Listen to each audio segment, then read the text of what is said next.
সম্মানিত দিনী ভাই বোন, প্রশংসা আল্লাহর জন্য। শান্তি অবতীর্ণ হোক আল্লাহর রাসূলের উপর সাল্লাল্লাহু আলাইহি ওয়াসাল্লাম। আমাদের খুতবার ধারাবাহিকতায় আজকের জুমায় বক্তব্যের বিষয় তাশাহুদ ও দুরুদ।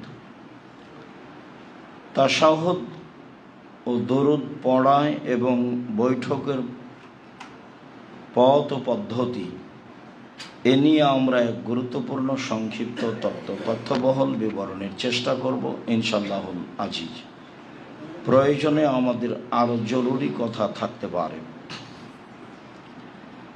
আব্দুল্লাহ ইবনে উমর রাদিয়াল্লাহু তাআলা আনহু বলেন, কানান নবী সাল্লাল্লাহু আলাইহি ওয়াসাল্লাম ইযা কাআদা ফিত তাশাহুদে, যখন রাসূল সাল্লাল্লাহু আলাইহি ওয়াসাল্লাম আত্তাহিয়াত পড়ার জন্য বসতেন,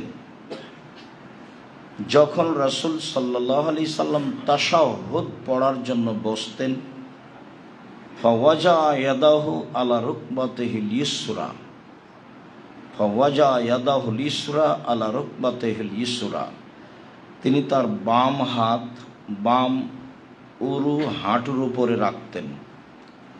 ওয়াজা ইয়াদাহুল ইয়ুমনা আলা রুকবাতিহিল ইয়ুমনা, তিনি তার ডান হাত ডান হাঁটুর উপরে রাখতেন। সুম্মা কাআদা সালাসাতা ওয়া খামসিনা ওয়া আশারা বিস-সাবাবা, তারপর তিনি 53 আঙ্গুলের গিরা করতেন। 53 বুঝাতে যারা বুঝিয়েছেন তারা সংখ্যা হিসাবে একটা গণনার পদ্ধতি দেখিয়েছেন, আর যারা 53কে 3 কোনা বুঝেছেন তারা এইভাবে আঙ্গুলকে জমা করা বুঝেছেন। আর এইভাবে আঙ্গুলকে জমা করা পরবর্তী হাদিসে স্পষ্ট হয়। অত্র হাদিসে আব্দুল্লাহ ইবনে উমর বলেন, রাসূল সাল্লাল্লাহু আলাইহি সাল্লাম বাম হাত বাম হাঁটুর উপরে রেখে ডান হাত ডান হাঁটুর উপরে রেখে আঙ্গুলগুলিকে এইভাবে গোলাকার করলেন এবং আঙ্গুল দিয়ে ইশারা করতে লাগলেন। আজকে আমাদের এই অংশে সবচেয়ে যেটা জরুরি অংশ থাকবে সেটা হলো আঙ্গুল দিয়ে ইশারা করার বিষয়টি কেমন। ওয়াইল ইবনে হুজর রাদিয়াল্লাহু তাআলা আনহু বলেন, কানান নবী সাল্লাল্লাহু আলাইহি ওয়াসাল্লাম ইযা কাআদা ফিত তাশাহুদে, যখন রাসূল সাল্লাল্লাহু আলাইহি সাল্লাম তাশাহুদ পড়ার জন্য বসতেন, তখন কাবাজা ইসনাইনে, তিনি এই 2টি আঙ্গুল জমা করে নিতেন। ও হাল্লাকা হালকাতান, আর অন্য হাদিসে আসবে মধ্যম আঙ্গুল এবং বৃদ্ধ আঙ্গুল যেটা গোলাকার করতেন। এরপরে ওয়ারাফা ইসবাহু, এই তর্জনী আঙ্গুলটি দিয়ে ইশারা করতেন। ফারাআইতুহু ইউহাররিকুহা ইয়াদুবিহা, আমি দেখতে পাচ্ছি তিনি আঙ্গুলটি নড়াচ্ছেন এবং দোয়া করছেন। আমি দেখতে পাচ্ছি তিনি আঙ্গুলটি নড়াচ্ছেন এবং দোয়া করছেন। এইখানে আমাদের গুরুত্বপূর্ণ কিছু কথা থাকবে ইনশাআল্লাহ। আব্দুল্লাহ ইবনে উমর রাদিয়াল্লাহু তাআলা আনহু বলেন, কানান নবী সাল্লাল্লাহু আলাইহি সাল্লাম ইযা কাআদা ফিত তাশাহুদে, যখন রাসূল সাল্লাল্লাহু আলাইহি সাল্লাম আত্তাহিয়াত তাশাহুদ পড়ার জন্য বসতেন, তখন ওয়াজা ইয়াদাহুল ইসরা আলা ফাখিজিহিল ইসরা, তিনি তার বাম হাতকে বাম উরু রানের ওপরে রাখতেন। ওয়ায়াজা ইয়াদাহুল ইয়ুমনা আলা ফাখিজিহিল ইয়ুমনা, তিনি তার ডান হাতকে ডান উরুর উপর রাখতেন। সুম্মা আশারা বে ইসবাইহি, তারপর তিনি তার আঙ্গুল দিয়ে ইশারা করেন। ওয়া আতবাআহা বাসারাহু, এবং তার চক্ষুকে ওই আঙ্গুলের উপরে রেখে দেন। ওয়ায়াদু, এবং তিনি দোয়া করতে থাকেন। অত্র হাদিসে সলাতের অবস্থায় চক্ষু কোথায় থাকবে তা স্পষ্ট প্রমাণ হয়। অন্তত তাশাহুদের বৈঠকে এবং সালামের বৈঠকে আঙ্গুল যে নড়তে থাকবে, চক্ষু এই আঙ্গুলের উপরে থাকবে বলে আব্দুল্লাহ ইবনে ওমর রাদিয়াল্লাহু তাআলা আনহু বলেন, যা রাসূল সাল্লাল্লাহু আলাইহি সাল্লামকে দেখলেন, তিনি বলেন, লাহিয়া আশাদ্দ আলা শায়তানে মিনাল হাদিদ, আঙ্গুল দিয়ে ইশারা করা কাজটি শয়তানের উপরে লোহার আঘাতের চেয়ে কঠিন। আঙ্গুল নড়ানো কাজটি শয়তানের উপরে লোহা দিয়ে আঘাত করলেও যত কষ্ট পাবে, ব্যথা পাবে, তার চেয়ে সে বেশি কষ্ট পায় আঙ্গুল নড়ালে। এই কথা রাসূল সাল্লাল্লাহু আলাইহি সাল্লাম বলেন। ওয়াইল ইবনে হুজর রাদিয়াল্লাহু তাআলা আনহু বলেন, রাআইতু রাসূলুল্লাহ সাল্লাল্লাহু আলাইহি সাল্লাম, আমি আল্লাহ রাসূলকে দেখলাম, হাল্লাকা বিল ইবহাম অল ওস্তা, রাসূল সাল্লাল্লাহু আলাইহি সাল্লাম বৃদ্ধাঙ্গুল এবং মধ্যমাকে দিয়ে গোলাকার করলেন। ওয়ারাফা ইসবাহু আল্লাতি তালিহিমা, আর দুইটার মধ্যে পাশাপাশি যেই আঙ্গুল আছে সে আঙ্গুল তিনি উঠিয়ে ইশারা করতে লাগলেন তার তাশাহুদে। এই কথা ওয়াইল ইবনে হুজর বলেন, যা অন্য বর্ণনায় তিনি বললেন আমি দেখলাম। আব্দুল্লাহ ইবনে আবজা বলেন যে কানান নবী সাল্লাল্লাহু আলাইহি সাল্লাম ইশিরু বে ইসবাইহি আস-সাব্বাহাতে ফি সালাতে, রাসূল সাল্লাল্লাহু আলাইহি সাল্লাম অবিরাম এই তর্জনী আঙ্গুল দিয়ে ইশারা করতেন।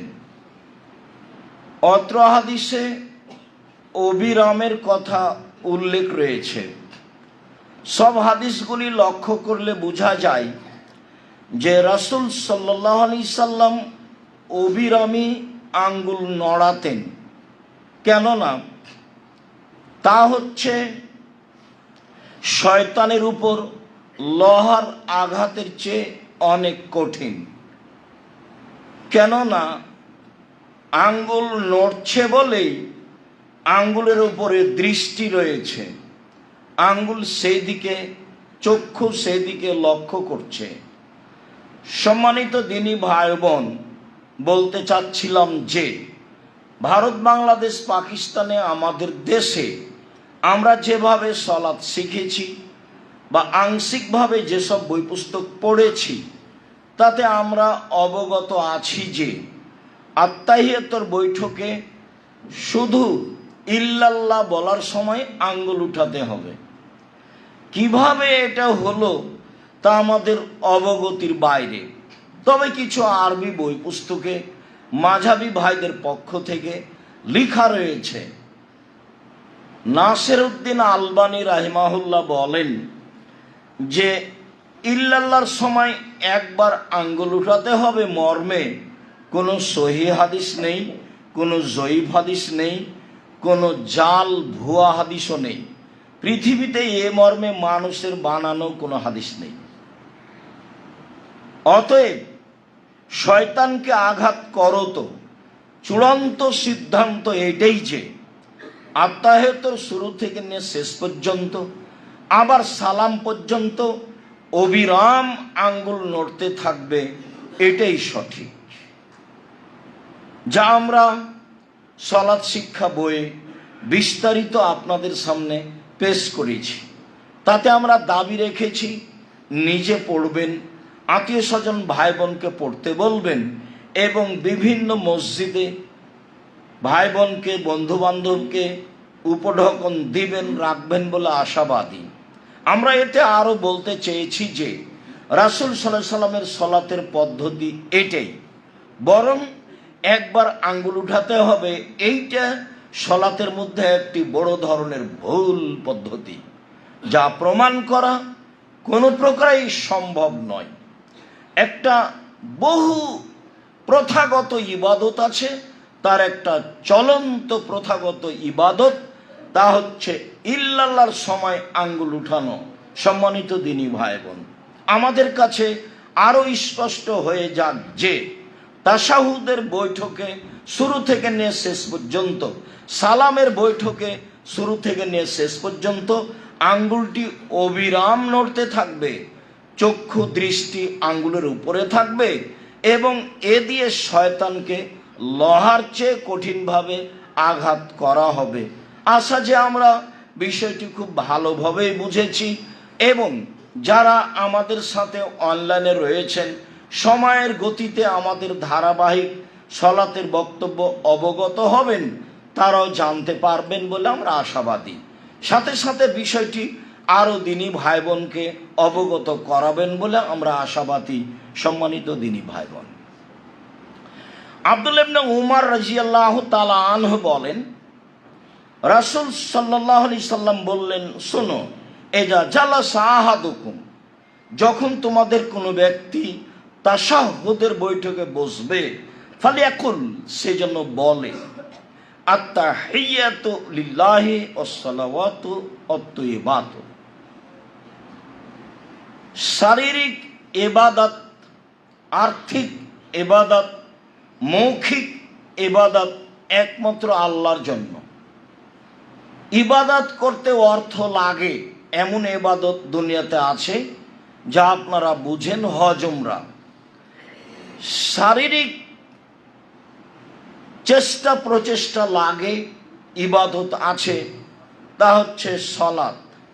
তাসবিহ তাহলিল জিকির আজকার বসে বসে হয়, তা আমরা অবগত। আত্তাহিয়াতু লিল্লাহি ওয়াসসালাওয়াতু ওয়াত-তাইয়্যিবাতু, সব ইবাদত আল্লাহর জন্য। আসসালামু আলাইকা আইয়ুহান নবিয়্যু ওয়া রাহমাতুল্লাহি ওয়া বারাকাতুহু, হে নবী, আপনার উপরে শান্তি অবতীর্ণ হোক, বরকত অবতীর্ণ হোক, আর দয়া ও রহমত অবতীর্ণ হোক। আসসালামু আলাইনা, এবং শান্তি দয়া বরকত আমাদের উপরে হোক। ওয়ালা ইবাদিল্লাহি সলিহিন, পৃথিবীর সব সৎ কর্মশীল পুরুষ নারীদের উপরে সালাম, শান্তি, দয়া, নিরাপত্তা অবতীর্ণ হোক। আশহাদু আল্লা ইলাহা ইল্লাল্লাহ, আমি সাক্ষ্য দিচ্ছি আল্লাহ ছাড়া কোনো মাবুদ নেই। ওয়া আশহাদু আন্না মুহাম্মাদান আবদুহু ওয়া রাসূলুহু, আমি আরও সাক্ষী দিচ্ছি যে, আমি আরও সাক্ষ্য দিচ্ছি যে মুহাম্মদ সাল্লাল্লাহু আলাইহি সাল্লাম তার রাসূল এবং তার দাস বান্দা। তিনি তেমন কিছু নন, তিনি একজন মানুষ, তিনি রাসূল এবং আল্লাহর দাস। সুবহানাল্লাযী আসরা বিআবদিহি লাইলাম মিনাল মসজিদিল হারাম ইলাল মসজিদিল আকসা, তিনি আল্লাহ যিনি তার দাসকে, তার গোলামকে, মুহাম্মদ সাল্লাল্লাহু আলাইহি সাল্লামকে কাবা ঘর থেকে বাইতুল মুকাদ্দাসে নিয়ে গেলেন বোরাকের মাধ্যমে। যা ঘটনা আছে তা আপনারা জানেন। তাতে আল্লাহ বলেছেন তিনি তার দাসকে নিয়ে গেলেন। মুহাম্মদ সাল্লাল্লাহু আলাইহি সাল্লামকে নিয়ে গেলেন। সম্মানিত দিনী ভাই বোন, এই বাক্যের পরে যেটুকু আছে সেটুকু আমাদের জন্য আরো জরুরি। রাসূল সাল্লাল্লাহু আলাইহি সাল্লাম বলেন, ওয়াল ইয়াতাখাইয়ার মিনাদ দুআয়ে মা আজাবাহু ফায়াদুহু, এরপরে যার যেটা দোয়া ভালো লাগে, যে যেটা পছন্দ করতে পারে, সে যেন সেই দোয়া পড়ে। অত্র হাদিসে তাশাহুদের পরেই এই বিবরণ রয়েছে, কিন্তু আমরা দুরুদের পরে কেন বলছি এই কথা? আমরা কিন্তু আমাদের কথার ধারাবাহিকতায় বলি যে আগে তাশাহুদ পড়তে হবে, তারপরে দুরুদ পড়তে হবে, তারপরে দোয়ায়ে মাসুরা পড়তে হবে, যেগুলো আমাদের ধারাবাহিক আলোচনায় আসবে পরবর্তী জুমাগুলিতে ইনশাআল্লাহ। তো আমরা অত্র হাদিসে আল্লাহ বলছেন, হাদিস রাসূল সাল্লাল্লাহু আলাইহি সাল্লাম বলছেন, হাদিস বুখারী মুসলিম, যে এখন তার পছন্দ মতো দোয়া করুক। কিন্তু আমরা এই অংশকে দুরুদের পরে কেন নিয়ে গেলাম? দুরুদের পরে এই জন্য নিয়ে গেলাম, উমর রাদিয়াল্লাহু তাআলা আনহু বলেন, রাসূল সাল্লাল্লাহু আলাইহি সাল্লাম বলেছেন, পৃথিবীর মানুষ শুনে রেখো, আর দুআ মাওকুফুন বাইনাস সামাই ওয়াল আরদে লা ইয়াসআদু মিনহু শাই হাত্তা তুসাল্লি আলা নবিয়িকা। ওমর মনে রাখেন, মানুষের তোমাদের দোয়া আকাশে সরিষা সমপরিমাণও যাবে না যদি দুরুদ না পড়া হয়। আগে আমার উপরে দুরুদ পড়ো, তারপরে দোয়া করো, তাহলে তোমাদের দোয়া আকাশে উপরে চলে যাবে। যার কারণে আমরা আত্তাহিয়াত তাশাহুদ বলার পরে দোয়ায়ে দুরুদ পড়ার পরে বাকি দোয়াগুলো বলার জন্য ধারাবাহিক আলোচনা রেখেছি। সম্মানিত দিনী ভাই বোন, অত্র হাদিসে যা আমরা বুঝেছি তাতে সালামের বৈঠকে ইচ্ছামতো দোয়া পড়তে পারি। অতীতের বিবরণে বুঝেছি যে রুকু এবং সিজদায় কোরআন মাজিদ পড়তে পাওয়া যাবে না, নিষেধ করা হয়েছে। এটাই ঠিক যে রুকু এবং সিজদায় কোরআন মাজিদ পড়তে পাওয়া যাবে না, এটা নিষেধ। এখন সালামের বৈঠকে আল্লাহ রাসূল বললেন, বাছাই করে নাও যা ভালো লাগে। আমি পরামর্শে বলেছি রব্বির হামহুমা কামা রাব্বায়ানি সাগীরা, এটা আমার পরামর্শ। এছাড়া আপনার যা দোয়া মুখস্থ আছে কোরআন হাদিস থেকে সব বলে নেন, যা ভালো লাগে। সালামের বৈঠকে আল্লাহুম্মা ইন্নাকা আফুব্বুন তুহিব্বুল আফওয়া ফা'ফু আন্নী, আল্লাহ তুমি ক্ষমাশীল, ক্ষমাকে ভালোবাসো, আমাকে ক্ষমা কর। আল্লাহুম্মা ইন্না নাসআলুকাল হুদা ওয়াত তুকা ওয়াল আফাফা ওয়াল গিনা, হে আল্লাহ আমি তোমার কাছে তাকওয়া পরহেজগারিতা চাই, তোমার কাছে আমি নিরাপত্তা চাই, আমি তোমার কাছে এমন নেকি করা চাই যেটা গোপন থাকবে, আর মানুষের কাছে আমাকে হাত পাততে হবে এরকম পরিবেশ যেন না আসে, আমি এটা চাই, তোমার কাছে এটা চাচ্ছি। দুয়ার বই থেকে গুরুত্বপূর্ণ দোয়াগুলি মুখস্থ করে নিয়ে বলার চেষ্টা করি। এছাড়াও রব্বানা আতিনা ফিদ দুনিয়া হাসানাতাও, এছাড়া রব্বি ইন্নী যালামতু নাফসি ফাগফিরলি, যা দোয়া মুখস্থ আছে। এখন আপনার সময় হয় না কেন? ছোটকালে মক্তবে ভাঙাচুরা করে দুইটা দোয়া মুখস্থ করেছিলেন, ওই দুটা দোয়া আজীবন চুষে খাচ্ছেন কেন?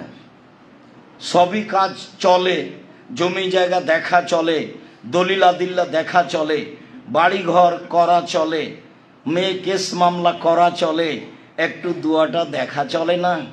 এরকম সুযোগ হয় না? এইটা আপনি কাকে বুঝাতে চাচ্ছেন? হয় না কেন? আপনি দেখেন না কেন? বাংলা যদি নাই পড়া যায়, পড়তে নাই পারি, তো ছেলে মেয়ে তো পারে, ওদেরকে পড়তে বলি। আর কোরআন মাজিদ আপনি পড়তে পারেন না, এটা তো গ্রহণ হবে না, পড়তেই হবে যে কোনো মূল্যে। আর বাংলা উচ্চারণ দিয়ে কোরআন মাজিদ পড়া হবে না, বাংলা উচ্চারণ দিয়ে কোরআন মাজিদ পড়া হবে না, ওটা উচ্চারণ ঠিক হবে না। সম্মানিত দিনী ভাই বোন, আবু হুরায়রা রাদিয়াল্লাহু তাআলা আনহু বলেন, আব্দুল্লাহ ইবনে মাসউদ রাদিয়াল্লাহু তাআলা আনহু বলেন, কানা নবী সাল্লাল্লাহু আলাইহি সাল্লাম ইয়াজলিসু ফির রাকাতাইনিল উলাইয়াইনি আলার রাসফে হাত্তা ইয়াকুমা। আল্লাহ রাসূল যখন আত্তাহিয়াতুর বৈঠকে বসতেন, তখন মনে হতো যেন গরম পাথর বসেছেন, বসলেন আর উঠলেন। মানে আত্তাহিয়াত ছাড়া আর কিছু বেশি পড়তেন না, তাশাহুদ ছাড়া আর কিছু বেশি পড়তেন না। আল্লাহ রাসূল যখন তাশাহুদের বৈঠকে বসতেন তখন মনে হতো যেন তিনি গরম পাথরের উপরে বসেছেন। গরম পাথরের উপরে বেশিক্ষণ বসে থাকা যাবে কি? অল্প সময় বসেই উঠে গেছেন। আমরা তাশাহুদ পড়ার সময়টা আল্লাহ রাসূলের খুব কম দেখেছি, তাতে আমরা বুঝেছি যে ভাবে মনে হচ্ছে যে গরম পাথরের উপরে বসে আছেন, তাই গরম জিনিসটা সহ্য করতে না পারাই তাড়াতাড়ি উঠে গেছেন। সম্মানিত দিনী ভাই বোন, আমরা বলছিলাম আত্তাহিয়াতুর বৈঠক, তাশাহুদের বৈঠক কেমন হবে, হাত কোথায় থাকবে এবং আঙ্গুলের অবস্থা কেমন হবে। আঙ্গুল অবিরাম নড়বে, তাতে শয়তানকে আঘাত করা হবে বলে আমরা স্পষ্ট বুঝেছি এটাই সলাতের পদ্ধতি। আর এটাই অক্ষরে অক্ষরে সলাৎ শিক্ষা বইয়ে রাসূল সাল্লাল্লাহু আলাইহি সাল্লামের সলাৎ বনাম প্রচলিত সলাৎ এতে উল্লেখ করা আছে। সম্ভবপর মানুষ হিসাবে চেষ্টা করা আছে যাতে করে কোনো মানুষের মতামত পেশ করা না লাগে, যাতে করে কোনো দল মাঝাবের কথা পেশ করা না লাগে, যাতে করে নিজের কোনো মন্তব্য পেশ করা না লাগে। হুবাহু আল্লাহ এবং রাসূলের কথা দিয়ে সলাৎকে কিভাবে দেখানো যেতে পারে তার চেষ্টা করা হয়েছে। কেননা তিনিও বলেছেন সাল্লু কামা রাআইতুমুনি উসাল্লি, পৃথিবীর মানুষ সালাত আদায় করো তোমরা যেভাবে আমাকে দেখছো। তো এখন তো তিনি দুনিয়াতে নেই, তো কিভাবে সালাত দেখবেন? তখন আমরা পরামর্শে বলেছি একেবারেই পৃথিবীতে নিখুঁত কেতাব বুখারী মুসলিম। যারা এদেশে বুখারী পড়ায় এদেশে সেদেশে, তাদের মান সম্মান অনেক বেশি, তাদের বেতনও বেশি, কিন্তু আমল করতে হবে বুখারীর উপরে এইটা কম, নেই বললেই চলে। কেন যে এমনটা আল্লাহই ভালো জানে। আবার কিছু বললেই অনেক কথা, বুখারীর কি হাদিসই সব সহিহ আর কি দুনিয়াতে নেই? মানে উল্টা কথা। সহজ হলে তো কথা সহজ হয়। আল মুমিন গিরুন করিম, মুমিন হচ্ছে ভোলা ভালা সাধারণ, নাকে লাগাম লাগানো উটের নেই। বসতে বললে বসে, উঠাতে বললে উঠাতে চাইলে উঠে। এর নাম হচ্ছে নাকে লাগাম লাগানো উট, এরই নাম হচ্ছে মুমিন। মুমিন ধূর্ত নয়, মুমিন চালাক নয়, মুমিন পেঁচালা নয়, মুমিন অভিশাপকারী নয়, মুমিন অশ্লীল ভাষার অধিকারী নয়, মুমিন কঠোর কর্কশ মানুষকে অপমান খাটো করবে এরকম চরিত্রের নয়। আল্লাহ রাসূল মুমিন বলছেন আল মুমিন গিরুন করিম, মুমিন হচ্ছে সাধারণ সাদা সিধে, চলাফেরা সাদা সিধে, পোশাক আদি সাদা সিধে, খাওয়া পড়া সাদা সিধে, গাড়ি বাড়ি সাদা সিধে। এইভাবে বিত্তশালিতা দেখিয়ে বা এইভাবে লোন নিয়ে বাড়ি গাড়ি করে লিফটে আহাল পরিবার মিলে উঠে মেয়ের জন্য 450-500 টাকা দিয়ে আইসক্রিম কিনে কি হবে ফলাফল? কি হবে? চাঁপাইনবাবগঞ্জের ভাষায় আমও গেল, ছালাও গেল, কাঁদতে কাঁদতে 2 চোখ হয়ে গেল, সেটাই হবে। আর না হলে বইয়ের ভাষায়, ওই যে বইয়ে লেখা ছিল, বাবু বলছে মাঝি চাঁদ কেমন বাড়ে কমে রে। তো আমি কেউ সব জানি, দেখি তোর জীবন চারা আনাই মিছে। মাঝি এ কি সে কি, আমি কি আর জানি, দেখি তোর জীবন আটানাই মিছে। মাঝি এ কি ও কি, আমি কি এসব বুঝি, দেখি তোর জীবন 12 আনাই মিছে। এবার বাতাস উঠেছে, নৌকা হিলে উঠেছে। তখন মাঝি বলছে বাবু সাঁতার জানো বাবু? তখন বাবু বলছে না রে মাঝি, না তো আমি সাঁতার জানি না। তখন মাঝি বলছে দেখি এখন বাবু তোমার জীবন 16 আনাই মিছে। আপনি যেভাবে আহাল পরিবার গড়তে চাচ্ছেন, ছেলে মেয়েকে শিক্ষা দিতে চাচ্ছেন, এটাই কি আসলে পরকালমুখী? এটাই কি জাতির জন্য কল্যাণ নিয়ে আসবে? এটাই কি জাতিকে সঠিক পথ দেখাবে? এটাই কি জাতিকে সঠিক আকীদা দেখাবে? ছেলে মেয়ে শুধু নিজের জন্যই মানুষ করলেন। তাই তো বোঝা গেল, মনে করলেন যে টাকা ইনকাম করবে, ভালোই করেছে। যেই কোম্পানি তাকে টাকা দেয় সেই কোম্পানির ওষুধ লিখে। তা আপনি যেমন ছেলেও তেমন। আপনার সাদি ছিল বড় ইঞ্জিনিয়ার, তখনও খালি রাস্তাঘাট তৈরি করতে গিয়ে টাকা চুরি করে, টাকা মেরে খাই। আমি ভালো নেই এ কথা বলিনি, একেবারেই কম। শাহজালালের আপনার লক্ষ্য উদ্দেশ্য ভুল হয়েছে, আপনি তার আকীদা সংশোধন করতে পারেননি। এই লক্ষ্যেই একবারে তেঁতুলিয়া থেকে টেকনাফ পর্যন্ত মক্তব চালু করতেই হবে যে কোনো মূল্যে, এবং প্রশিক্ষণে আসতেই হবে, শুধু জাতির জন্য, আপনাদের জন্য, বাঙালিদের জন্য, জাতির কল্যাণের জন্য, জাতিকে পরকালমুখী করার জন্য। জামিয়া সালাফের রিস্ক নিয়ে একেবারে পরকালের আশায় ইমামদের প্রশিক্ষণের ব্যবস্থা, বড় বড় ইমাম রেখে, প্রশিক্ষক রেখে, ব্যয়বহুল পয়সা খরচ করে, যাওয়া ফিরি দিয়ে, আসা ফিরি দিয়ে, থাকা খাওয়া ফিরি দিয়ে, বই পুস্তক ফিরি দিয়ে জীবন বাজি রেখে চেষ্টা চালাচ্ছি। তাতে আমাদের কি স্বার্থ? স্বার্থ জাতিকে পরকালমুখী করতে চাই, এটাই স্বার্থ। স্বার্থ এ দিয়ে আল্লাহকে সন্তুষ্ট করতে চাই, এটাই স্বার্থ। জাতিকে বুঝাতে চাই যে এটা একটা ভুয়া জীবন। পার্থিব জগৎ তোমাকে প্রতারণা দিয়েছে। তুমি তোমার ছেলে মেয়ের ব্যাপারে যে পরিকল্পনা করেছ, ভুল পরিকল্পনা। তুমি ছেলে মেয়ে মানুষ করতে পারোনি, তোমার জীবন ব্যর্থ। বুঝেও বুঝে না ওরা, অন্তর আছে বুঝে না, দেখেও দেখে না ওরা, চক্ষু আছে দেখে না, শোনেও শোনে না ওরা, কান আছে শোনে না। উলায়কা কালা আনাম, তারা পশু প্রাণীর মতো, তারা গরু ছাগলের মতো, তারা কুকুর শ্রীকের মতো, বালুমাজাল মন তার চেয়ে খারাপ। জীবন পশু প্রাণীর মতো, কুকুর শ্রীর মতো। মানুষকে মেরে জেল হাজতে দিয়ে কি হবে? ক্ষমতা দেখিয়ে, তারপর দেখিয়ে, দল করে কি হবে? জয় হলেন, 5 বছর থাকলেন, কাকে পরাজয় করলেন, কত বদনাম করলেন। বদনাম করেছেন মানে জাহান্নামে চলে গেছে। ও ঢুকেনি কেন? মরেনি এই জন্য। ও তো মানুষের সাথে জড়িত পাপ, আল্লাহর সাথে জড়িত পাপ নয়। আল্লাহর সাথে জড়িত পাপের পথ সহজ। সুদ যত বড়ই পাপ হোক না কেন, সুদের যে ভাষা আল্লাহ রাসূল উল্লেখ করেছেন, পৃথিবীর কোনো পাপের ভাষা এভাবে আল্লাহ রাসূল উল্লেখ করেননি। সুদের পাপের ব্যাপারে বলছেন, মায়াকুল দিরহাম রেবাহ ইয়ালাম আসাদ্দু মিন সিত্তাতি ওয়া সালাসিনা জিনিয়া, যে যদি জেনে শুনে 1 টাকা সুদ খায়, 36 বার জেনা করে যত পাপ হবে, 1 টাকা সুদ খেলে তার চেয়ে বেশি পাপ হবে। জেনা মানে অবিবাহিত ছেলে মেয়ে জেনা করলে 100 লাঠি পিটিয়ে তাকে এলাকা থেকে 1 বছরের জন্য তাড়িয়ে দিতে হবে।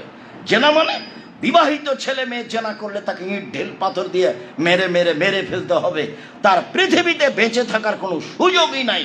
তার নাম জেনা। বিবাহ করার পরে রাসূল সাল্লাল্লাহু আলাইহি ওয়াসাল্লাম বলছেন, কে যদি জেনে শুনে 1 টাকা সুদ খায়, 36 বার জেনা করে যত পাপ হবে, 1 টাকা সুদ খেলে তার চেয়ে বেশি পাপ হবে।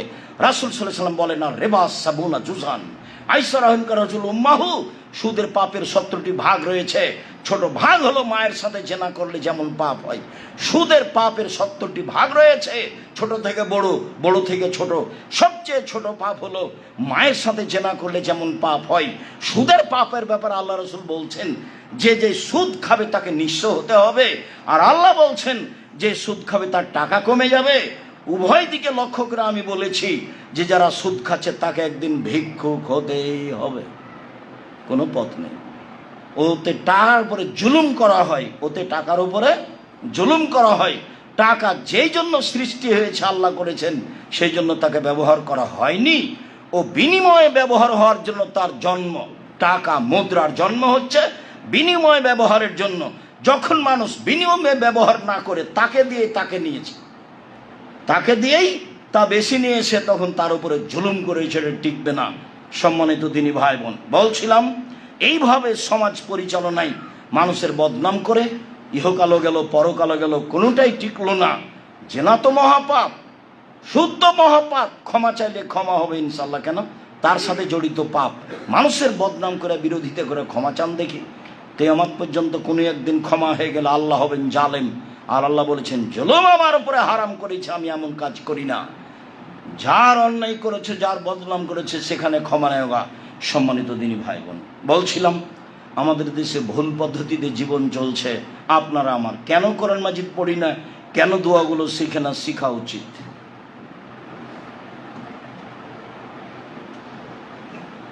আলহামদুলিল্লাহ ওয়াহদা ওয়াসসালাতু ওয়াসসালামু আলা মান লা নাবিয়্যা বা'দা।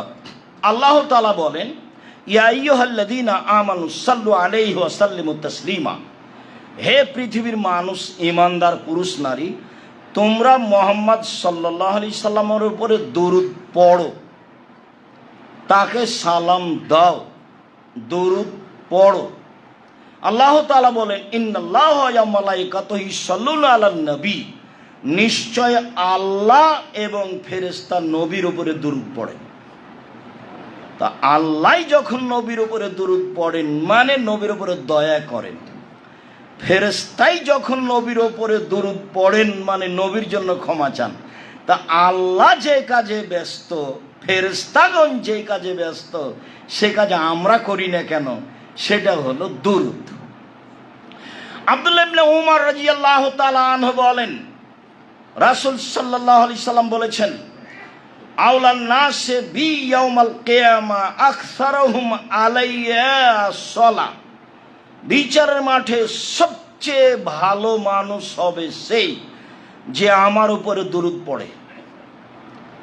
বিচারের মাঠে সবচেয়ে ভালো মানুষ হবে সে যে আমার উপরে দরুদ পড়ে। আব্দুল্লাহ ইবনে উমর রাদিয়াল্লাহু তাআলা আনহু বলেন, রাসূল সাল্লাল্লাহু আলাইহি সাল্লাম বলেছেন, ইন্না লিল্লাহি মালাইকাতান সাইয়্যিহিনা ফিল আরদে ইবাল্লিগুনি মিন উম্মতি আস-সালাহ। সারা পৃথিবী জুড়ে ফেরেশতা আছেন আল্লাহর জন্য, আল্লাহর পক্ষ থেকে। সারা পৃথিবীতে যখনই মানুষ মুহাম্মাদের উপরে দরুদ পড়েন তখন সেই দরুদ আল্লাহর কাছে ফেরেশতারা পৌঁছিয়ে দেন। সেই দরুদ মুহাম্মদ সাল্লাল্লাহু আলাইহি সাল্লামের কাছে পৌঁছিয়ে দেন। মানুষ দরুদ পড়লে আমার কাছে পৌঁছিয়ে দেওয়া হয়, এর জন্য আল্লাহ ফেরেশতাকে দায়িত্ব দিয়েছেন। আপনি এখানে পড়বেন দরুদ আর মুহাম্মদ সাল্লাল্লাহু আলাইহি সাল্লামের কাছে পৌঁছে দিতে হবে। এই জিম্মেদারি পালনের জন্য আল্লাহ ফেরেশতাকে নির্ধারণ করেছে। আবু হুরায়রা রাদিয়াল্লাহু তাআলা আনহু বলেন, রাসূল সাল্লাল্লাহু আলাইহি সাল্লাম বলেছেন, মা মিন রাজুলিন ইউসাল্লি আলাইয়া ইল্লা রাদ্দা আলাইহা রূহি হাত্তা আরুদ্দা আলাইহা সালাহ। যখনই কোনো মানুষ আমার নামে দরুদ পড়ে তখন আল্লাহ আমাকে আত্মা ফেরত দেন, তখন আমি তার দরুদের উত্তর দিই। যখন মানুষ আমার উপরে দরুদ পড়ে তখন আল্লাহ আমার আত্মাকে আমার কাছে ফেরত দেন, তখন আমি তার উপরে দরুদ পড়ি। আর একটু কথা বলি, তারপরে আরো কিছু কথা বলছি। আব্দুল্লাহ ইবনে আমর ইবনে আস বলেন, রাসূল সাল্লাল্লাহু আলাইহি সাল্লাম বললেন, কালা জিবরাইল লি, জিবরাইল আমাকে বলছেন, আল্লাহ ইয়াসুরুকা, আপনি খুশি হবেন না? জিবরাইল আমাকে বলছে, আপনি একটু খুশি হবেন না? কি? ইন্নাল্লাহ ইয়াকুলু, আল্লাহ তাআলা বলছেন, মুহাম্মদ মান সাল্লা আলাইকা সাল্লাইতু আলাইহি, যে ব্যক্তি তোমার উপরে দরুদ পড়বে আমি মুহাম্মদ সাল্লাল্লাহু আলাইহি সাল্লাম তার উপরে দরুদ পড়ব, তার উপরে দয়া করব। আমি আল্লাহ তাআলা তার উপরে দয়া করব।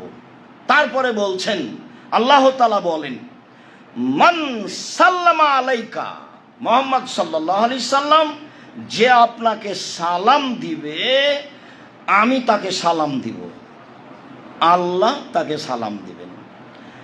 আবারও কথাটা স্পষ্ট করি যে আমরা দীর্ঘমেয়াদী জীবনে শুনে আসছি যে আল্লাহ তাআলা শুধু সালাম দিয়েছেন খাদিজাকে। কিভাবে? তাতে শুনেছি যে আবু হুরায়রা রাদিয়াল্লাহু তাআলা আনহু বলেন, যা জিবরাইল ইলান নবী সাল্লাল্লাহু আলাইহি সাল্লাম, জিবরাইল আল্লাহর নবীর কাছে আসলেন, এসে বলছেন, মুহাম্মদ হাজিহি খাদিজা আতাতকা, এই যে খাদিজা আসছে আপনার কাছে, ওই যে খাদিজা আপনার কাছে আসছে, মা হায় নাউন, তার সাথে একটা পাত্র রয়েছে, তাতে আছে খাদ্য, তাতে আছে তরকারি। জিবরাইল বলছেন আমাদের নবীকে, জিবরাইল বলছেন আমাদের নবীকে, শোনেন ওই যে খাদিজা রাদিয়াল্লাহু তাআলা আনহা আসছে, তার হাতে একটা পাত্র আছে, পাত্রে খাদ্য আছে, তরকারি আছে, আপনার জন্য নিয়ে আসছেন। যখন চলে আসবে তখন আপনি কয়েকটা কথা বলবেন। এক, খাদিজা ফাকরা আলাইহা সালাম মিন রাব্বিহা, বলবেন খাদিজা আল্লাহ তোমাকে সালাম দিয়েছে। আর বলবেন যে জিবরাইল তোমাকে সালাম দিয়েছে। ওয়াবাশশিরহা বিবাইতিন মিন কাসবিন লা সাখাবা ফিহি ওয়ালা নাসাবা, আর বলে দিবেন যে খাদিজা তোমার জন্য জান্নাতে একটা ঘর তৈরি করা হয়েছে হীরা মুক্তা মাণিক্য দিয়ে, যেখানে কোনো হইচই নেই, যেখানে কোনো কষ্ট ক্লেশ নেই। বুখারী মুসলিম। জিবরাইল বলছেন আমাদের নবীকে, ওই যে খাদিজা আসছে, খাদিজা আসলে তিনটা কথা বলবেন। এক, খাদিজা আল্লাহ তোমাকে সালাম দিয়েছে। দুই, জিবরাইল তোমাকে সালাম দিয়েছে। তিন, তোমার জন্য জান্নাতে একটা ঘর বানানো হয়েছে হীরা মুক্তা মাণিক্য দিয়ে, যেখানে কোনো হইচই নেই, যেখানে কোনো কষ্ট ক্লেশ নেই। হাদিস বুখারী মুসলিম। এখন আল্লাহ সালাম দিলেন জিবরাইল খাদিজাকে, তো বিশাল ব্যাপার না। আল্লাহ আমাদেরকে সালাম দেন, এ কথাও তো সহজ। মুহাম্মদ সাল্লাল্লাহু আলাইহি সাল্লাম আপনি খুশি হবেন না কথা শুনে? জিবরাইল বলছেন আপনি খুশি হবেন না? হ্যাঁ, কি কথা বলেন? আল্লাহ বলছেন যে মুহাম্মাদের ওপরে যে দুরূদ পড়ে আমি আল্লাহ তার উপরে দয়া করি, মুহাম্মদকে যে সালাম দেয় আমি আল্লাহ তাকে সালাম দিই। হলো তাহলে এবার, যদিও অত কাছাকাছি হলো না, মনে হচ্ছিল ওটা বিশেষ ব্যাপার, আসলেই বিশেষ ব্যাপার। তবুও এতটুকু আশ্বস্ত হলাম যে দুরূদ পড়লে রাসূল সাল্লাল্লাহু আলাইহি সাল্লামকে আল্লাহ সালাম দিলে, দুরূদ পড়লে আল্লাহ আমার প্রতি দয়া করবেন এবং আমাকে সালাম দিবেন, এইটা যেন আমাদের কাছে স্পষ্ট হয়ে থাকে। আবু হুরায়রা রাদিয়াল্লাহু তাআলা আনহু বলেন, রাসূল সাল্লাল্লাহু আলাইহি সাল্লাম বললেন, ইন্না মিন আফজালি আইয়ামিকুম ইয়াউমাল জুমআ, পৃথিবীর মানুষ শুনে রেখো, তোমাদের দিনগুলির মধ্যে সবচেয়ে উত্তম দিন হচ্ছে জুমার দিন। তোমাদের দিনগুলির মধ্যে সবচেয়ে উত্তম দিন হচ্ছে জুমার দিন। ফিহে ইয়াউমাল কিয়ামা, জুমার দিনে কিয়ামত ঘটবে। অফিহা নাফকা, জুমার দিনে সিংহায় ফুঁক দেওয়া হবে। অসাকা, জুমার দিনে পৃথিবী ভেঙে চৌচির খণ্ড খণ্ড হয়ে যাবে। এরপরে বলছেন, শোনো, ফাকসিরু আলাইয়া ইয়াউমাল জুমা আসসালা, তোমরা জুমার দিনে আমার উপরে বেশি বেশি দুরূদ পড়ো, তোমরা জুমার দিনে আমার উপরে বেশি বেশি দুরূদ পড়ো। ফাইনা সালাতাকুম মারজাতুন আলাইয়া, তোমাদের দুরূদ আমার কাছে পেশ করা হয়, তোমাদের দুরূদ আমার কাছে পেশ করা হবে। এই পর্যন্ত বলতেই সাহাবীগণ বলছেন, আল্লাহ রাসূল কাইফা তুরাজু সালাতুনা আলাইকা, আমাদের দুরূদ আপনাদের সামনে, আপনার সামনে কিভাবে পেশ করা হবে?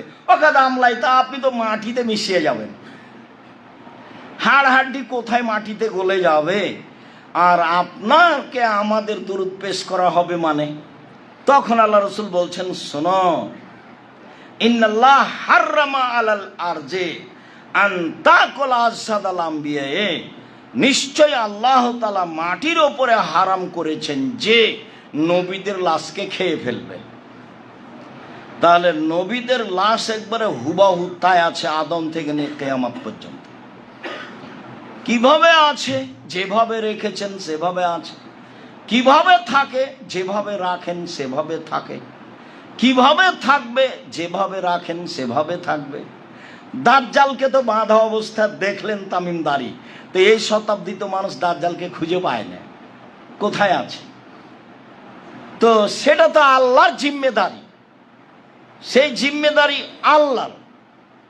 অতএব তোমরা দুরূদ পড়ো, আমার উপরে তোমাদের দুরূদ পেশ করা হয়, আমি আত্মা ফেরত পেয়ে তোমাদের দুরূদের উত্তর দিয়ে থাকি।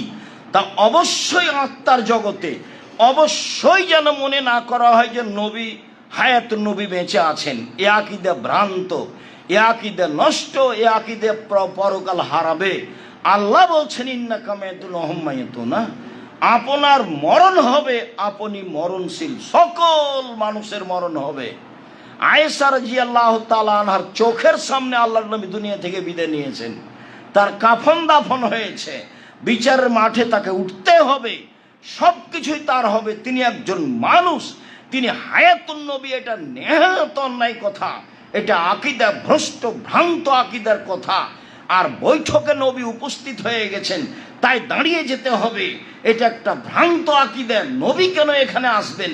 উনি কি হাজের নাজির? উনি তো মারা গেছেন, আত্মার জগতে তিনি উত্তর দিয়ে থাকেন। এর অর্থ এই নয় যে আমার বৈঠকে চলে এসেছে। এমন কাজের গতি, এমন নিয়ম নীতি রাসূল সাল্লাল্লাহু আলাইহি ওয়াসাল্লাম রাখেন না। এই ক্ষমতায়, এই গতিবিধি তার কাছে নেই। হজ করতে গিয়ে হাত বাড়িয়ে সালাম দিলেন, যেমন আপনি সালাম দিয়েছেন, তখন আল্লাহ রসুল কবর থেকে হাত বাড়িয়ে দিয়েছেন। এইসব কথা হচ্ছে আব্দুল কাদের জিলানীর আকাশে যাওয়ার মতো। বলছে আব্দুল কাদের জিলানী আপনি কোথায় যাচ্ছেন? আরে আল্লাহর বিচারে ভুল হয়ে গেছে, তাই সংশোধন করতে যাচ্ছি। দেওয়ানবাগির কথা যেমন, খোঁজ নেন দেওয়ানবাগি কোথায়, আল্লাহ চিন্তিত আর ছেলে হারালছে, তাই অবাক কথা। এগুলো কি ধরনের কথা? যে কথা মানুষের নাগালের ভিতরে নয়, সেগুলো মানুষ কেমনে বলে, অবাক হয়ে যায়। আরে মাওলানা মানুষ, আবার বক্তা, আবার যেখানে বক্তৃতা সেটা একটা আলেম ফাজেল মাদ্রাসা। বলছে যে আব্দুল কাদের জিলানীর বাড়িতে ভিক্ষুক এসেছিল ভিক্ষা চাইতে, তার মা ভিক্ষা দিতে গেলে ভিক্ষুক তার মাকে দেখে আকৃষ্ট হলো। তখন আব্দুল কাদের জিলানীর মনটা খারাপ হলো, তখনও মায়ের পেট থেকে বের হয়ে ভিক্ষুককে হত্যা করলো। তো সবাই যা বলার তাই বলল। আমি এখন পরে বলছি, আমি আর কি বলি, আমি এখন বলছি যে আব্দুল কাদের জিলানী মায়ের পেট থেকে কিভাবে বের হলেন, কিন্তু এখনো তো তার প্রসাবের সময় হয়নি, তো মায়ের পেটে গেলেন কিভাবে? এইটার উত্তর কি? এখন মাওলানা সাহেবকে যদি কেউ বলে এটার উত্তর কি, তাহলে একটা হয়। আরেকটা কথা যে ও তো তার মায়ের সাথে জেনা করেইনি, তাহলে উনি যে তাকে হত্যা করে দিলেন, তাহলে এখন কেসাস আব্দুল কাদের জিলানী জন্মের সাথে সাথে তাকে হত্যা করতে হবে। কেন? তিনি অন্যায়ভাবে একটা মানুষকে হত্যা করেছে। এগুলো ধর্মের কথা হলো? এইগুলো কোনো শরীয়তের কথা হলো? আলেম ওলামা শরীয়তের কথা বলবেন, হিসাব ছাড়াই বলবেন। রাসূল উপস্থিত হয়ে গেছেন মানুষের সামনে, তাই দাঁড়িয়ে তাকে সালাম দিতে হবে, জিলাপি বিতরণ করতে হবে। এগুলো দুরূদ নয়, ভুল হিসাব। কাব ইবনে উজরা বলেন, আমরা রাসূল সাল্লাল্লাহু আলাইহি সাল্লামকে বললাম, আপনাকে আমরা সালাম দিতে জানি, আল্লাহ আমাদের শিখিয়েছেন, আপনার উপরে আমরা দুরূদ পড়তে জানি না। কিভাবে আপনার উপরে আমরা দুরূদ পড়ব? আপনাকে আমরা সালাম দিতে জানি, আপনার উপরে আমরা দুরূদ পড়তে জানি না, অথচ আল্লাহ বলছেন যে আপনার উপরে দুরূদ পড়তে হবে। তো বলেন কিভাবে? তখন আল্লাহ রাসূল বলছেন, কুলু, তোমরা বলো, আল্লাহুম্মা সাল্লি আলা মুহাম্মাদি ওয়া আলা আলি মুহাম্মাদ কামা সাল্লাইতা আলা ইব্রাহিম ওয়া আলা আলি ইব্রাহিম ইন্নাকা হামিদুম মাজিদ। হে আল্লাহ, তুমি মুহাম্মদ সাল্লাল্লাহু আলাইহি সাল্লামের উপরে শান্তি অবতীর্ণ করো, যেমনভাবে ইব্রাহিম আলাইহিস সালাম এবং তার বংশধরের প্রতি শান্তি অবতীর্ণ করেছো। আল্লাহুম্মা বারিক আলা মুহাম্মাদিন ওয়া আলা আলি মুহাম্মাদ কামা বারাকতা আলা ইব্রাহিম ওয়া আলা আলি ইব্রাহিম ইন্নাকা হামিদুম মাজিদ। হে আল্লাহ, তুমি মুহাম্মদ সাল্লাল্লাহু আলাইহি সাল্লাম এবং তার পরিবার বর্গের উপরে নিরাপত্তা বরকত নাজিল করো, যেমনভাবে ইব্রাহিম আলাইহিস সালাম ও তার পরিবারের প্রতি বরকত নাজিল করেছো। তুমি প্রশংসনীয়, তুমি জ্ঞানী। এই দুরূদ রাসূল সাল্লাল্লাহু আলাইহি সাল্লাম শিখিয়ে দিলেন। শব্দের কিছু কমবেশ সহিহ হাদিসও রয়েছে, কিন্তু কোথা থেকে আসলো? বালাগাল্লা বে কামালেহি কাশাভাদ্দ যাবে জামালেহি হাসনাত জামিও খেসালেহি সাল্লু আলাইহি ওয়া আলিহি। আল্লাহুম্মা সাল্লি আলা সাইয়্যিদিনা মাওলানা নাবিয়ানা মুহাম্মদ। আমি এগুলো মানুষের শুনে বলছি, আমি ওই বৈঠক কোনোদিন দেখিনি, ওই বৈঠকে কোনো যাইনি, ওই বৈঠক শরীয়তের নয়। এগুলো একটা বেদাতি বৈঠক এবং এগুলো বেদাতি দোয়া, এগুলো পরকাল হারিয়ে যাওয়ার জুয়া দোয়া। মুহাম্মদ সাল্লাল্লাহু আলাইহি সাল্লাম বললেন, পৃথিবীর মানুষ শুনে রেখো, বাল্লিগু আন্নী ওয়ালা আয়া, আমার একটি কথা জানা থাকলে অন্যকে বলো। হাদিসুন বানি ইসরাইলের কাহিনী বলো, কোনো দোষ নেই। মান কাযাবা আলাইয়া মুতাআম্মিদান, কেউ যদি কোনো কথা আমার নামে বলে, সেই কথা যদি আমার না হয়, ফালিয়াতাবাওয়াহু মিনান নার, সে তার স্থানকে করে নিল জাহান্নাম, সে জাহান্নামে যাবেই। আপনি ধর্মের নামে যেটা মুখে বলেছেন, ধর্মের নামে যেটা কলমে লিখেছেন, সেটা যদি রাসূলের না হয়, তাহলে আপনাকে জাহান্নামে যেতেই হবে। হজ করলেও হবে, তাহাজ্জুদ পড়লেও হবে, আল খাল্লা গায়ে থাকলেও হবে, বায় সাতের পাগড়ি থাকলেও হবে। ধর্ম তো সহজ নয়। কাফাবিল মারে কাদেবান আইয়ুহাদ্দিসা বিকুল্লি মা সামিয়া, মানুষের মিথ্যু খাওয়ার জন্য এতটুকু যথেষ্ট, শরীয়তের কোনো কথা তদন্ত না করেই বলে দিবে। আপনি দুরূদে ইব্রাহিম পড়েন, নাম আসলে সাল্লাল্লাহু আলাইহি ওয়াসাল্লাম বলেন। কেন? আবু হুরায়রা রাদিয়াল্লাহু তাআলা আনহু বলেন, রাসূল সাল্লাল্লাহু আলাইহি সাল্লাম বলেছেন, রাগিমা আনফু রাজুলিন, সেই লোকটা মাটিতে মিশে যাক, তার নাকটা মাটিতে মিশে যাক। মান যুকিরতু আলাই ইনদাহু ফালাম ইসাল্লি আলাইয়া, আমার নামটা তার পাশে পড়া হলো, আরও সাল্লাল্লাহু আলাইহি ওয়াসাল্লাম বলল না। আমার নামটা আসলো তার পাশে, তার সামনে, তার কানে, কিন্তু ও সাল্লাল্লাহু আলাইহি ওয়াসাল্লাম বলল না। ও ধ্বংস হোক, ও মাটিতে মিশে যাক। পরের বাক্যে আল্লাহ রাসূল বলছেন যে রাগিমা আনফু রাজুলিন, ওই লোক মাটিতে মিশে যাক, ধ্বংস হয়ে যাক, যার কাছে রমজান মাস আসলো, তারপরে রমজান চলে গেল, তার পাপ ক্ষমা হলো না, ও মাটিতে মিশে যাক। তারপরে সেও মাটিতে মিশে যাক, ধ্বংস হোক। যে বৃদ্ধ অবস্থায় পিতামাতাকে পেল, আর পিতামাতা তাকে জান্নাতে প্রবেশ করাতে পারলো না। পিতামাতাই কর্তা, পিতামাতাই আপনাকে জান্নাতে দিয়ে দিবে। মা নাই যে খুব কঠিন, যা বলছে সবই যে উল্টা, এই জন্যই কঠিন, এই জন্যই জান্নাত। সম্মানিত দিনী ভাই বোন, বলছিলাম দুরুদের ব্যাপারে, রাসূল সাল্লাল্লাহু আলাইহি সাল্লামের বলায় দুরুদ পড়তে হবে, মানুষের বানানো দুরুদ পড়তে হবে না। মিলাদের নামে মানুষ সিগারেট মুখে দিয়ে, দাড়ি চেঁচে, রং তামাশা করে ট্রাকে উঠে মিলাদুন্নবী করছে, এর নাম রাসূলকে ভালোবাসা নয়, এটা পদ্ধতি নয়। এক গিলাস পানি পান করলে যেই ধর্মে 5টা বিধান আছে, সেই ধর্মে দুরুদ কিভাবে পড়তে হবে তারও বিধান আছে। সেইভাবে জন্মদিন পালন করতে হবে কি না তারও বিধান আছে, অবশ্যই আছে। রূপক কিছুর নাম ধর্ম নয়, এটা জাহেলিয়ত, এটা বন্যতা, এটা বর্বরতা, এটা অসভ্যতা। এটা ধর্মের নামে শিরক না হয় বিদআত, ধর্মের নামে শিরক না হয় বিদআত। শিরক করলে আল্লাহকে অপমান করা হয়, আর বিদআত করলে রাসূলকে অপমান করা হয়।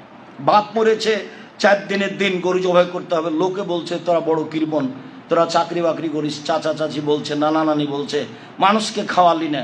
তো আপনি খাওয়ানোর জন্য গরু জবাই করেছেন, সবাই গাড়ি ঘোড়া নিয়ে এসেছে আপনাদের দাওয়াত খেতে, তো বাপের নামে যেটা করলেন সেটা তো সাদাকা।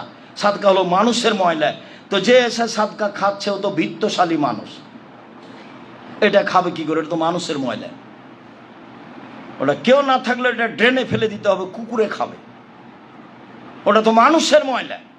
রাসূল সাল্লাল্লাহু আলাইহি ওয়াসাল্লাম বলছে, সাদকা আমার জন্য হারাম, আমার বংশের জন্য হারাম, আমার বাড়িতে যে কাজ করে তার জন্য হারাম। কি বলো তোমরা? সাদকা হচ্ছে মানুষের ময়লা, সাদকা কেন আমার কাছে নিয়ে এসেছ? সাদকা আমি খাই না, আমার বংশ খায় না, আমার বাড়ির কাজের লোক খায় না। তোমার বাপের নামে তুমি গরু জবাই করেছ, আর ওই মানুষগুলো খেলে গেলো, তো মানুষের ময়লা তুমি কেমনে খাওয়ালা? আর নির্ধারিত দিনে করেছে, সেই জন্য শিরক। ঘুরে ওই প্রথম কথা চলে আসলো, আমও গেল, ছালাও গেল, কাঁদতে কাঁদতে 2 চোখে গেল, বাপও গেল, তুমিও গেল, তোমার মাও গেল, তোমার বংশ গেল, যারা সাথ দিয়েছে তারাও গেল। ধর্ম এমন নয়। পৃথিবীর মানুষ শুনে রেখো, আমার একটি কথা জানা থাকলে অন্যকে বলো, আমার কথা হতে হবে। বানি ইসরায়েলের কাহিনী বলো, কোনো দোষ নেই। কেউ যদি কোনো কথা আমার নামে বলে, কলমে লিখে, সেই কথা যদি আমার না হয় তাহলে তার থাকার জায়গা জাহান্নাম। জুব্বা যত বড়ই হোক, আলখাল্লা যত বড়ই হোক, পাগড়ি যত বড়ই হোক, বিচারের মাঠে রক্ষা হবে না। মৌলানা সাহেবকে দিয়ে জাহান্নাম উদ্বোধন করা হবে, এই কথা আল্লাহ রাসূল বলেছেন, হাদিস বুখারী মুসলিম। তিনি বলেছেন, আমার জীবনে বড় আশঙ্কা তিনটে। এক, আইম্মাতা মুজিল্লিন, ভ্রান্ত হুজুর। দুই, আমার উম্মত হিন্দুদের সাথে মিশে যাবে, এটা আমার ভয়। তিন, আমার উম্মত মূর্তি পূজা করবে, এটা আমার ভয়। আপনার বাড়িতে ছবি মূর্তি কেন, পুতুল কেন, কাপড়ের হোক আর প্লাস্টিকের হোক কেন? কেন আপনার মেয়ে নিয়ে খেলে? কেন আপনার নাতনি নিয়ে খেলে? কেন আপনার পুতিন নিয়ে খেলে? খেলবে কেন? কেন খেলবে? এগুলোই হচ্ছে শিরক। পৃথিবীর মানুষ, আমি আশঙ্কা করে গেলাম আমার উম্মতের উপরে, ভ্রান্ত হুজুর, ওকে দেখতে লাগবে আলেম, ওর অন্তর হচ্ছে শয়তানের অন্তর। এই কথা আল্লাহ নবী বলছেন, হাদিস বুখারী মুসলিম। আপনাকে আমি কি দিয়ে বুঝাই? আল্লাহ রাসূল বলছেন যে ওকে দেখতে লাগে মানুষ, তার অন্তর হলো শয়তানের অন্তর। মৌলানা সাহেবের ব্যাপারে বলছেন, কেমনে তিনি ধর্মকে এভাবে রূপক করে জাতির সামনে পেশ করেন? কিভাবে হতে পারে? কিভাবে এটা হতে পারে? আল্লাহ রাসূল সরকারের কাছে যেতে নিষেধ করছেন, আর আমি সরকারকে এই বলতে চাচ্ছি, হিসাব নয়, ভুল হিসাব। এটা পরহেজগারিতা নয়, এটা তাকওয়া নয়, এটা আমি শরীয়ত বুঝি না, তারই প্রমাণ। সম্মানিত দিনী ভাই বোন, বলছিলাম ভূমিকম্প কেন? ভূমিকম্প হয় তিনটা কারণে। এক, মানুষ যখন নেশাদার দ্রব্য পান করবে তখন। দুই, মেয়েরা যখন নাচবে তখন। তিন, যখন বাদ্যযন্ত্র প্রকাশ পাবে তখন। নেন এবার, ভূমিকম্প হবে সন্ধ্যায় ছিল মানুষ, সকালে হবে শোর, বানর। কেন? মানুষ যখন নেশাদার দ্রব্য পান করবে তখন। দুই, মানুষ মেয়েরা যখন নাচবে তখন। তিন, মানুষ যখন বাদ্যযন্ত্র ব্যবহার করবে তখন। সব দোকানেই বাজনা বাজে, সব মোবাইলেই বাজনা বাজে, সব ঘরেই বাজনা বাজে, সব মোবাইলে মেয়ে নাচে, সব দোকানে বাজনা বাজে, মেয়ে নাচে, সব বাড়িতে মেয়ে নাচে। ওখানে তুমি দেখছো, এখানে তোমার বোন দেখে, ওই ঘরে তোমার মা দেখে, এই ঘরে তোমার বাপ দেখে। এই বাড়িটা হচ্ছে বন্যা, জেনার বন্যা, জেনাই শয়লাবে বাড়ি। কি বুঝাতে চাচ্ছ? ভূমিকম্প কঠিন থেকে কঠিন হয়ে যাওয়ার কথা। মুহাম্মদ সাল্লাল্লাহু আলাইহি সাল্লামের দুয়ার কিছু প্রতিক্রিয়া আছে, তাই একবারে মানুষ ধ্বংস হচ্ছে না, ধ্বংস হওয়াই স্বাভাবিক। আমি বলিনি, মুহাম্মদ সাল্লাল্লাহু আলাইহি সাল্লাম বলেছেন, পৃথিবীর মানুষ শুনে রেখো, তিনটা পাপের কারণে মানুষ ভূমিকম্প হবে, তিনটা পাপের কারণে মানুষের উপরে গজব নাজিল হবে, তিনটা পাপের কারণে মানুষ সন্ধ্যায় থাকবে মানুষ, সকালে হবে শোর, বানর। এই তিনটা পাপ, যে তিনটা পাপ উল্লেখ করলাম, সাবধান। বাউলেরা নবীর উপরে নানান মন্তব্য করছে, নবী এমন নয়। নবীও মানুষের জন্য পরকাল হারানোর মাধ্যম। কোরআন মাজিদ যেমন মানুষের জন্য পরকাল হারার মাধ্যম, তেমনি ওই যে কাদিয়ানি কি বুঝলো, মোহাম্মদের পরে আরো নবী আছে। শিয়া কি বুঝলো?